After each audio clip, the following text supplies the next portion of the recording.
এই যুবকের জন্য আমাদের মধ্যে এত সংখ্যক ফিরিস্তা আসমান থেকে আগমন করেছে। আমি নবীর দরবার মাটিতে কদম রাখতে চাই, তখন ফিরিস্তা গদির উপরে উপর আমার কদম পড়ে না।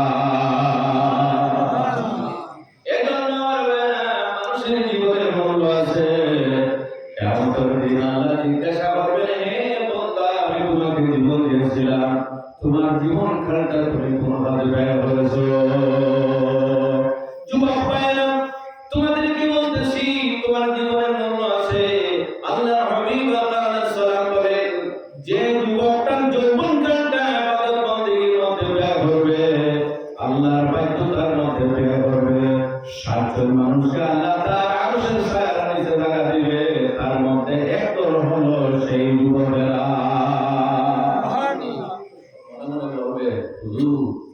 আপনি বলতেছে ইবাদত বন্দেগীর মধ্যে, তার মানে কি আমি তসবিহ সারা দিন মসজিদে বসে থাকবো?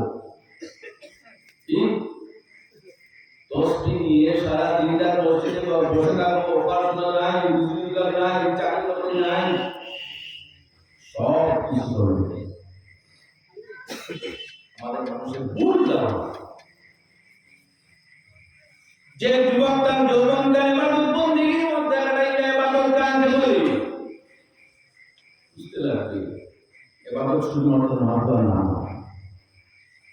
আমার ভাইরা, আল্লাহর নবীর তরিকার মধ্যে সালাত নাম হলো ইবাদত। যদি কোন যুবক রাসূলুল্লাহর তরিকার মধ্যে যদি তার জীবনটা পরিচালনা করে, তার প্রতিটা মুহূর্ত ইবাদতের মধ্যে লাগাইবে। সুবহানাল্লাহ। সালাম আদান প্রদান করা ইবাদত, মুসাফা করা ইবাদত, মা বাবার খেদমত করা ইবাদত, মা বাবার দিকে কিভাবে শিক্ষা করা ইবাদত, ছোটদের মায়া মমতা করা ইবাদত, বড়দের শ্রদ্ধা করা ইবাদত, ইমাম সাহেবকে শ্রদ্ধা করা ইবাদত, উলামায়ে কেরামকে শ্রদ্ধা করা ইবাদত। এইভাবে একজন মুসলমানের হক আদায় করা ইত্যাদি অনেক ধরনের ইবাদত আছে। এজন্য যুবকেরা, যাদের যৌবনকাল আল্লাহ দিয়েছে, তোমার যৌবনকালের মূল্য আছে, কিন্তু দেখা যায় যৌবনকালে যুবকের কোনো ব্রেক থাকে না। কোন সময় কোন অবদান রাখবো, কোন সময় ব্রেক ফেল হয়ে যায়, ঠিক না? যদি আওয়াজ দেয় না, ঠিক না? ব্রেক ফেল হতে পারে। সাবধান, কান্দারি হুঁশিয়ার। একজন যুবকের কথা বলবো, সেই যুবককে আল্লাহ,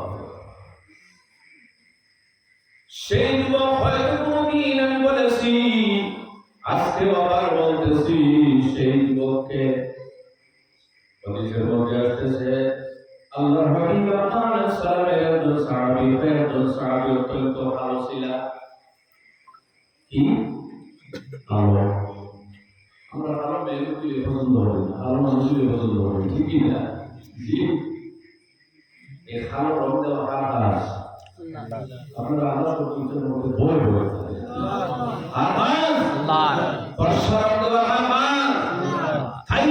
ব্যক্তি সুন্দর, আল্লাহর কাছে সে জান্নাতি, আর যে ব্যক্তি ভালো সেই ব্যক্তি দুজনই। এই ব্যক্তির কোনো কথা আছে? বড় অনেক সময় দেখা যায় ভালো ব্যক্তি জান্নাতি আর সুন্দর ব্যক্তি দুজনই। আপনাদের নাম শুনতে হবে না, জি, নবীজি সাফা, কিন্তু পৃথিবী বিখ্যাত একজন সুন্দর মানুষ ছিল আবু লাহাব। লাহাব শব্দের অর্থ হইল পয়লা, যেভাবে পয়লা লাল থাকে, এইভাবে আবু লাহাব অত্যন্ত সুন্দর ব্যক্তি ছিল, মক্কার মধ্যে বিখ্যাত একজন সুন্দর ব্যক্তি, কিন্তু দুর্নীতি। কিন্তু পড়াশোনার সামনে একটা সুরা আছে, সুরায় বাবা আছে না? এজন্য আল্লাহর হাবিবের একজন সাহাবী, সেই সাহাবীর নাম হলো হুদুস সালামি। আল্লাহর হাবিবের কাছে তিনি বললেন, ইয়া রাসূলুল্লাহ, আমার বিবাহের সময় কিন্তু পার হয়ে গেছে, আমি কিন্তু বিবাহ করতে হয়তো পারবো না। একটু শর্টাই পেরে অপ্রীত। আল্লাহ বলেন, তোমার কি অসুবিধা? ইয়া রাসূলুল্লাহ,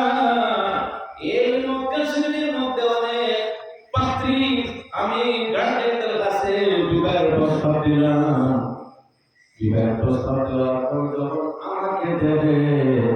গার্জেন তো না করে এবং মেয়েও তো সর্বতরে না করে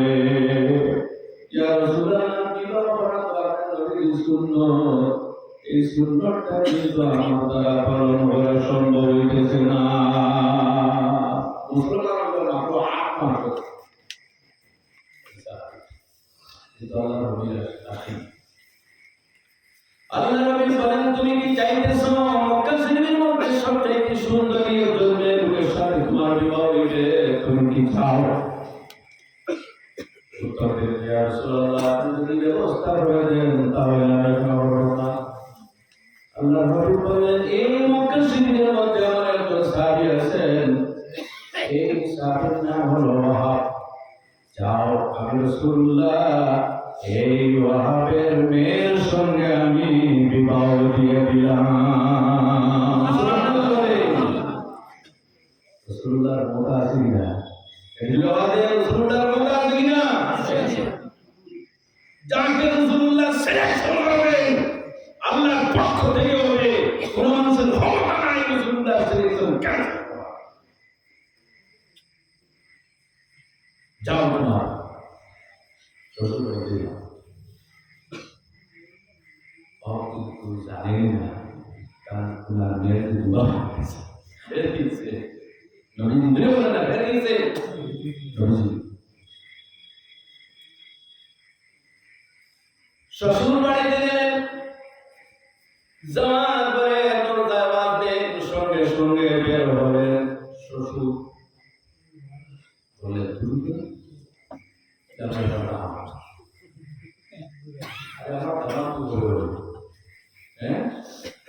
আমি জানি না নবীজি জানে আমি জানি না রে জানে নবীজি আরে আমার মেয়েটি গোটা পক্ষের মধ্যে পূর্ণিমার চন্দ্রের মতো সুন্দর আর নবীজি কি আমার মেয়ের জন্য এই দামাত পছন্দ হবে যে দামাত দেখতে খুশি না হইলা তাও শর্ট টাইপে পেটে মারবে জান তোমার সঙ্গে আমার মেয়ে কখনো দিব না নাউযুবিল্লাহ উত্তর দিলেন বিবাহ হয়ে গিয়েছে আল্লাহ আল্লাহর পক্ষ থেকে আল্লাহর অনুমতি করে বিবাহ দিয়েছে আর বাবা বলেন না তোমার সঙ্গে আমার মেয়ে দেওয়া সম্ভব না কিন্তু মেয়ের পক্ষ থেকে কোনো কিছু বলা হয় আল্লাহু আকবার আল্লাহু আকবার মেয়ে জিজ্ঞাসা করতেছে বাবা সামান্য আগে একজনের সঙ্গে আপনি আলাপ আলোচনা করতেছেন আমার সম্বন্ধে আমাকে আপনি ভালোভাবে বুঝাইয়া দেন কি আলাপ আলোচনা করতেছিলেন বাবা বলতেছে আমার মা হইলের টুকরা আমি তোমার জন্য অনেক কিছু মনের মধ্যে আশা পোষণ হয়ে আছি তোমার বিবাহ একটা ভালো করে মধ্যে আমি দিব সুন্দর একটা পাঠের সঙ্গে আমি দিব কিন্তু রাসূলুল্লাহ তোমার বিবাহ এত খুশিতে একজন মানুষের সঙ্গে দিয়েছেন যে ব্যক্তিকে একটা সমাজ ভালো লাগে সমাজে কিন্তু পছন্দনীয় নয় আমার ভালো নয় হয়তো তোমারও ভালো না লাগতে পারে সেই নয় বাবাকে বলতেছেন বাবা তো ভুল করে ফেলছো আমি ওরা নবীজির আসি আমার জন্য নবীজি যে পাত্রকে পছন্দ করেছে এই পাত্রকে আমি তোমার কলেজার টুকরাও পছন্দ করি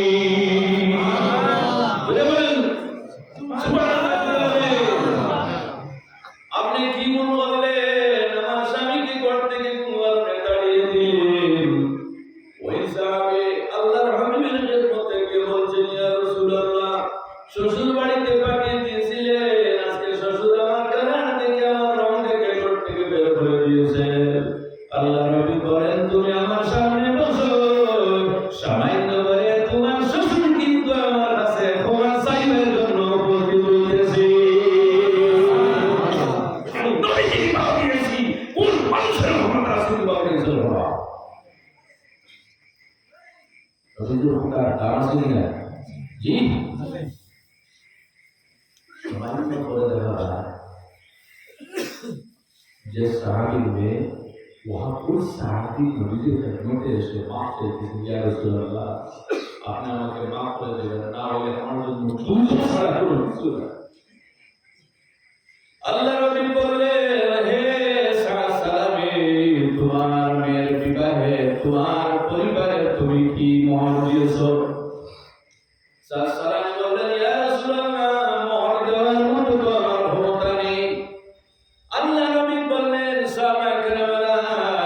ওই সাহাবীর মোহর দেওয়ার জন্য সাহায্য করো হযরত আবু বকর সিদ্দিক রাদিয়াল্লাহু তাআলা আনহু বললেন ইয়া রাসূলুল্লাহ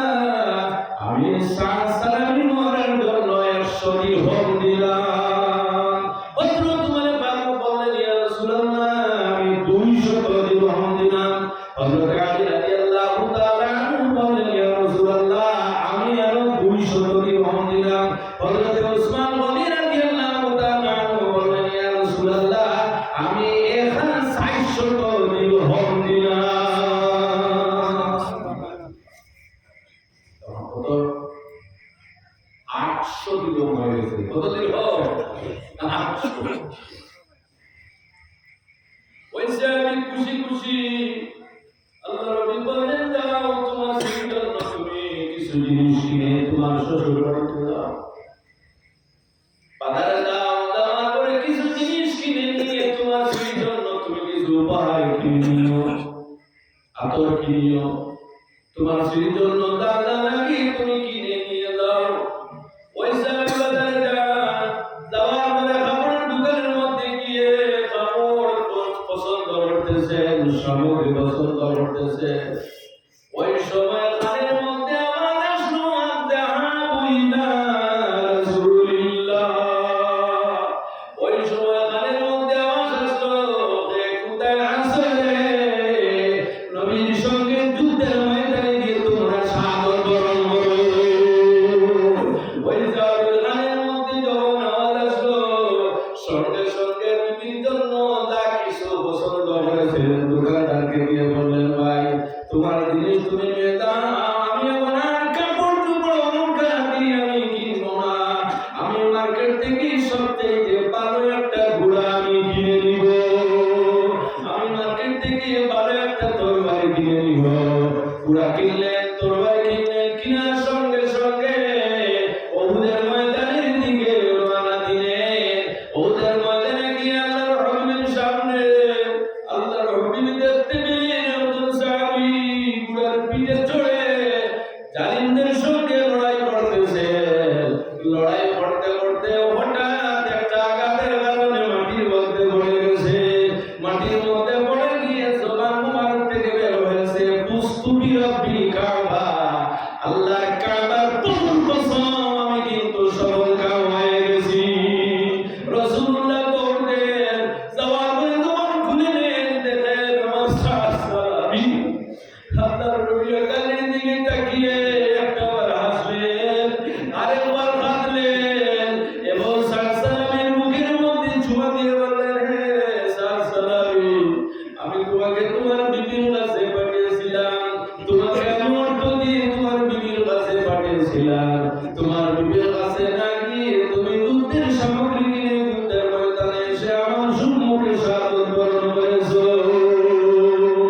আল্লাহর হাবিব আকাশের দিকে একবার দেখে কাঁদলেন আরেকবার দেখে রাসূলুল্লাহ মুস্কি হাসি দিলেন সাহাবায়ে কেরাম বললেন ইয়া রাসূলুল্লাহ আকাশের দিকে চেয়ে চেয়ে একবার হাসলেন আর একবার মুস্কি হাসি দিলেন আল্লাহর হাবিব উত্তর দিলেন আমি যখন মুস্কি হাসি দিলাম তখন আমি দেখি হাতের বিরিশটা আমার সালামি রিসিপশনের জন্য তৈরি হয়ে আছে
দিকে অনুসরণ করছে পিছনে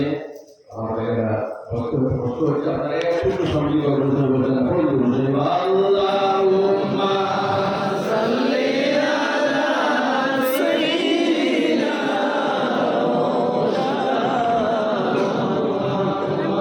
ওয়া আলা আলি সাইয়্যিদিনা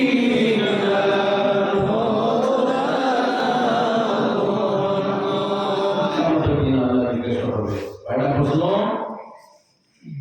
চারটা জানেন কয়টা প্রশ্ন চারটা প্রশ্ন চারটার মধ্যে একটা প্রশ্ন হলো আনরুনি ফিমা আপনা আমি তোমাকে জীবন দিয়েছিলাম তোমার জীবনটা কোন কাজে ব্যয় করেছো জবাব দিতেই হবে না দেওয়া পর্যন্ত কিয়ামতের ময়দান থেকে আমরা কখনো সরিতে পারবো না জবাব দিতেই হবে আন শাবাবিহি ফিমা আপনা হে যুবক আমি তোমাকে যৌবন দিয়েছিলাম তোমার যৌবন কোন কাজে ব্যয় করেছো এইটাই হলো সমস্যা যৌবন কালে